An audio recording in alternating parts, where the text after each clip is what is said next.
I want to hear about your life. So I want to know how are you holding up with the pandemic? Being y'all are in New York right now, right? Yeah, we are in New York. We're actually in the midst of it all. Yeah. Um, we've been quarantined, since the very beginning, taking very strict precautions and just staying amongst each other. You know what I mean? Being safe, eating healthy, exercising, Mhm. things of that nature. You know what I mean? Just enjoying, just trying to make the best of it because what's going on. You really can't interact with others. So what we've been doing is just using it as quality family time. And that's good. And it's anyone that watches you and how you move can tell you're such a good family man. So I wouldn't think that this would be too much of a adjustment for you. But even though you're still an artist, and do you miss being out there and just going to events and just being able? Do you miss outside? No. I mean, there's certain things that I do miss, like, going to the studio, actually performing and things of that nature because I'm passionate about my music, you know what I'm saying? But other than that, I love being with my family, you know what I'm saying? I get to spend so much time with my amazing wife and my amazing daughter, and I'm just making the best out of it, you know what I'm saying? And we moving forward. And some good things are actually coming out of this. We're going to have a new child real soon, Another So, one. yes. Oh, I want to. So, Wow! Congratulations. yes. I think So there's I'm gonna be feeling real good. a lot of quarantine babies are probably gonna be born. Before we get too far into the show, I definitely want to pay respects. Did you lose a family member to COVID-19? Yes, I actually did. I actually lost a cousin to COVID-19, and I lost my uncle, not directly to COVID-19, but he had another illness, and he needed medical attention. And I don't know if you know, but the hospitals in New York at one time they were so focused on COVID patients that they were neglecting other people who had serious illnesses, and that's literally what happened to him. He was in the emergency room and he went into cardiac arrest. They didn't even attend to him. They just said, "Hey, we found him later on the floor. We're sorry, he passed away." So no one even paid any attention to him, and he lost his life. And I know for a fact that wouldn't have happened if it wasn't COVID wasn't going on because they were just so overwhelmed with the COVID-19 patients. Well, I want to definitely give my condolences to you and your family. I know that's got to be tough, and you can't even properly mourn, right? We lose our peoples. We can't even say goodbye. A lot of folks are dying by themselves. So, my Never seen nothing like it ever in life. Wow, Like right? we couldn't even give him a funeral. We just had to. His wishes were to be cremated. We just had to cremate him, and we had to live with that. You know what I'm saying? Even where I live at, like at one point in time, I couldn't even sleep because I live in Manhattan. And I'm talking about I never seen so many ambulance trucks back and forth, so many paramedics all night. Looked like a war zone. You know what I'm saying? So How it does was that crazy. feel? So those of us that didn't experience it like that, how does that make you feel? Because do you feel helpless? I mean, it's this invisible enemy, right? And then it even is taking people in your family. It's affecting your family, and there's nothing you can do about it. So, what kind of level of anxiety does that give you? Yeah, I mean, it made me really upset. I had to stay strong for my family, Mhm. but it was just like every other day, I was hearing about a new death. If it wasn't a family member, it was a friend. This person, so many people died. So many people were passing away back to back, and I was so confused because I'm like, okay, you know, um, why are so many people dying right now? If they all don't have COVID, why was so much death just being caused back to back to back? And I felt angry at the same time because you have a president in place who I feel like played a major part in this, just Yeah. being ignorant, being negligent. And one thing just led to the next. And here we are, you know what I mean? It was just ridiculous. And we needed somebody intelligent to be in there who can really, manage this. Well, we definitely don't have that as a president, but you have a pretty decent governor out there. I will say that.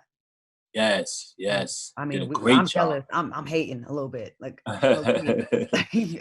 I'm in Texas, and it's like so 200,000 confirmed COVID cases in New York, and over 21,000 deaths.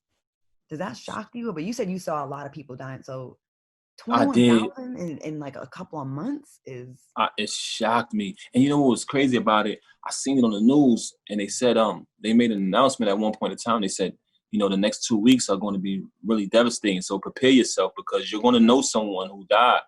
And I'm talking about, that was the most honest news episode I ever seen, because in that next 2 weeks, I'm talking about every other day I was hearing about another death. And I'm like, is this even realistic? You know what I'm saying? So, rest in peace to my cousin, you know what I mean? And rest in peace to my uncle and all of the other, I know a lot of friends who passed away from this too. So it was just ridiculous. That's going to leave a mark. I mean, when 9/11 happened, was it like a couple thousand people died? And that was devastating for a lot of people. Mm-hmm. Now we're talking 21,000 and counting. Yeah, this is like ridiculous. You know what I'm saying? Then there's some people who had COVID and they didn't even know.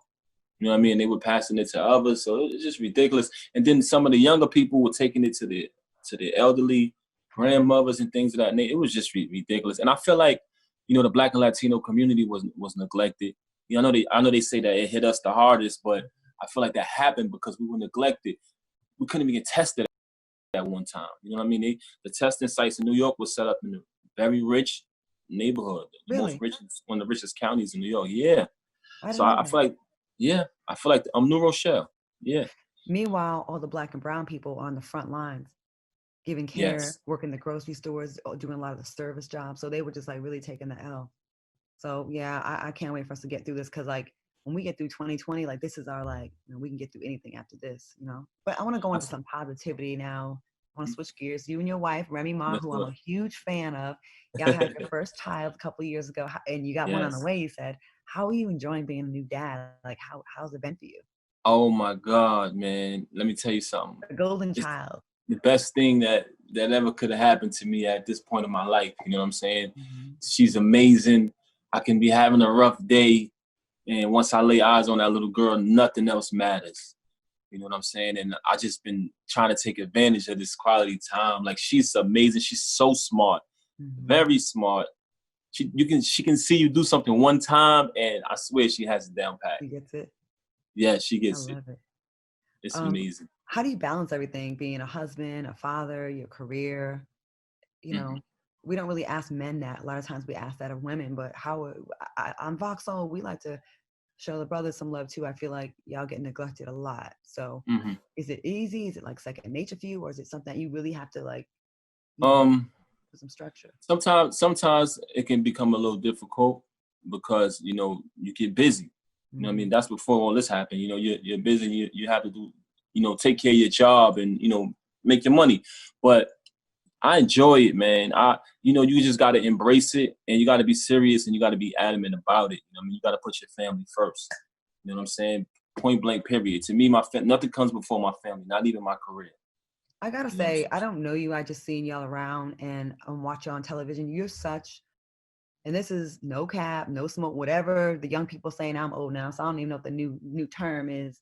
No gas, but y'all are such a great example, like for real, like because people think you got to kind of give up the coolness to be a good dad and a good husband, and that's corny. Right. And I don't know how we got to this point where love is supposed to be corny, but the way you love on your wife and y'all's relationship, how y'all support each other, is so dope. Can I tell you, we need that so much. We are constantly told that ain't it, and get you a bunch of hoes and then you see someone that is doing it the right way, a family, and making it look cool while you're doing it. Like, I remember the blogs went crazy when you and Remy got married, and you guys became like an advocate for positive directions of Black love, especially being on Love and Hip Hop and being on reality TV. Like, we so need that. So salute to you. And can you just speak on that? Like, how does that make you feel knowing that you're such yes. I mean, you 100% right. I agree with you. They put these stigmas on us, like they teach us. I don't know if women even know this, but men are taught growing up, bitches ain't shit, money over hoes. You know what I'm saying? If you ever find yourself in a bad situation, your girl is going to leave you. You know what I mean? Like, all of these things are programmed, and I feel like so many men want to seem available. They want to, have the look and the persona of, I'm a player. You know what I mean? I'm with this woman and that woman and the other, and that's not real. That's not realistic, because you have a daughter, you have a mother.